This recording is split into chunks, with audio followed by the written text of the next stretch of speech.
Nuestra crisis política tiene mucho que ver con la crisis de la política. La política deleznable, algo que debemos de rechazar, algo maligno, algo que además no tiene solución. La gente no quiere saber nada de la política. Y sin embargo, no hay nada más consubstancial a los hombres que la política, porque la política no es otra cosa que la vida en común. Político es el que vive en la polis, es como el ciudadano que vive en la ciudad. Todos somos políticos. No nos damos cuenta, pero en el fondo, en la familia, en el club deportivo, en la iglesia, en la escuela, en el trabajo, en nuestra vida cotidiana, estamos haciendo permanentemente política. El mexicano y el mundo entero aprenden la política en la familia, porque ahí se dan juegos de poder. Bueno, en fin, el hecho es de que estamos en crisis política y esto nos tiene que llevar a pensar una nueva forma de organizarnos, participar y accionar políticamente. No sé cómo, no sé cuándo, pero tendremos que diseñar algo diferente porque lo que sí sé es que lo que tenemos ya no funciona para nada. Ahora bien, nuestra crisis política nos viene de muy lejos. Posiblemente viene en una decadencia desde hace más de 60 años, 50, 60 años. Partamos de la revolución. El sistema político mexicano surge de una conflagración armada, surge de las balas, se instaura por las balas y se sostiene por las balas. Hasta que llega un momento en donde Calles dice, bueno, pero nos estamos matando entre nosotros. Y vamos a organizar un sistema político que nos permita poner en orden al poder. No nos confundamos, nunca pensó en crear ciudadanos y en crear democracia. Pensó en organizar el poder. Y lo organizó y fue hasta cierto punto efectivo. Pero tendríamos que tomar en consideración que ese diseño fue para una sociedad eminentemente rural, analfabeta, centrada sobre sí misma, aislada del mundo y además compartimentada en sectores.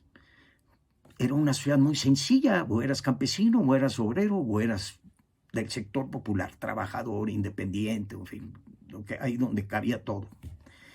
Pero era una sociedad que funcionó con ese sistema mal que bien, hasta que dejó de funcionar. Y el quiebre principal se da en un quiebre generacional de época y tecnológico, que pudiéramos fijarlo en el 68. Hay, antes que nada, un quiebre generacional. Los jóvenes del 68 fuimos los primeros educados con la televisión y eso nos cambió la visión del mundo. Nosotros vimos un mundo diferente, nos comunicamos con un mundo diferente y entendimos un mundo diferente al que tenían nuestros mayores. Y ahí vino un quiebre que además fue el primer gran movimiento social. El movimiento del 68 fue el primer gran movimiento global en el mundo, ¿sí? Porque hay un quiebre de tecnología y un quiebre generacional.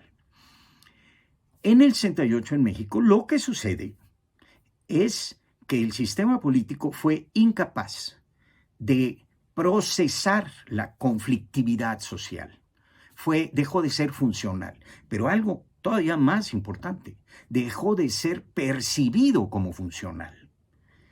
Y en lugar de tomar en consideración eso y ver cómo rehacíamos algo o generábamos algo diferente, lo que hicimos fue darle largas, ponerle cataplasmas, darle aspirinas y a veces respiración de boca a boca, pero en el fondo empezó un gran desgaste, una gran descomposición política, social, económica y cultural, porque el sistema ya no daba.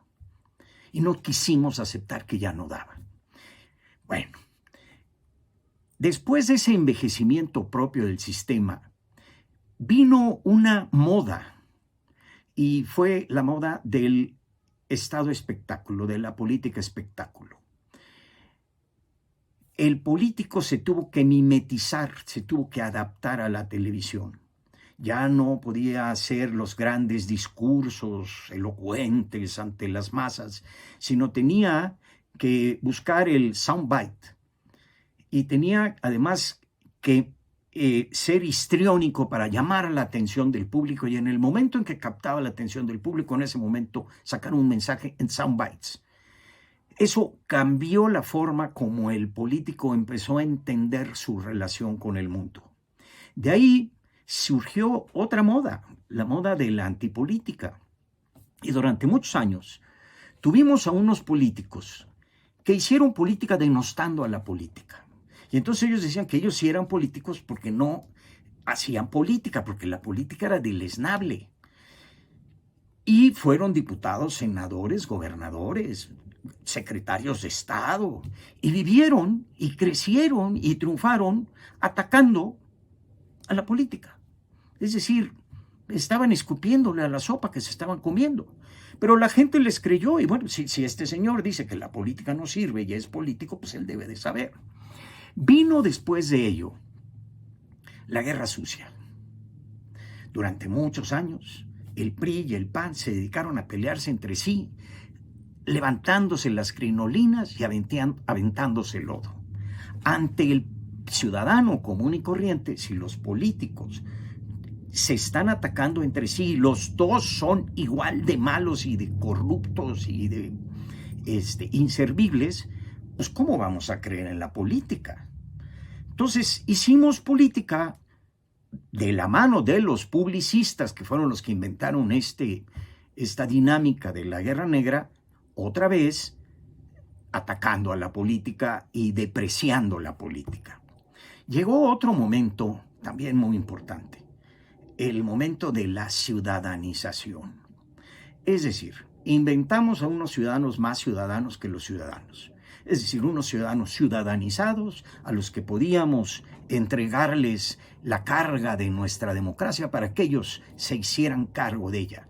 Nosotros nos extendíamos, porque ya teníamos la democracia en manos de unos ciudadanizados que además se hicieron valer como apolíticos y apartidistas. Otra vez, haciendo política, depreciando a la política, depreciando las organizaciones políticas y depreciando la propia actividad de su hacer. Muchos de ellos hoy andan desde hace décadas y siguen en los partidos, en la política, pero se vendieron como apolíticos y como apartidistas y como ciudadanizados, otra vez denigrando la actividad política. Llegó el momento estelar de los publicistas y la banalidad. ¿Qué les digo? Lo vemos todos los días. Finalmente, esta degradación, descomposición política, pues abrió las puertas y las hizo todavía más grandes para que llegaran a la actividad política gentes que no son políticos y que llegaron a hacer negocio y que llegaron a corromper y que llegaron a ser ineficientes y que llegaron por la manteca, como decían los viejos, ¿no? Querían comer con manteca, costara lo que costara. En pocas palabras, la crisis que nosotros vivimos es el resultado de un deterioro profundo, constante y de muchos años.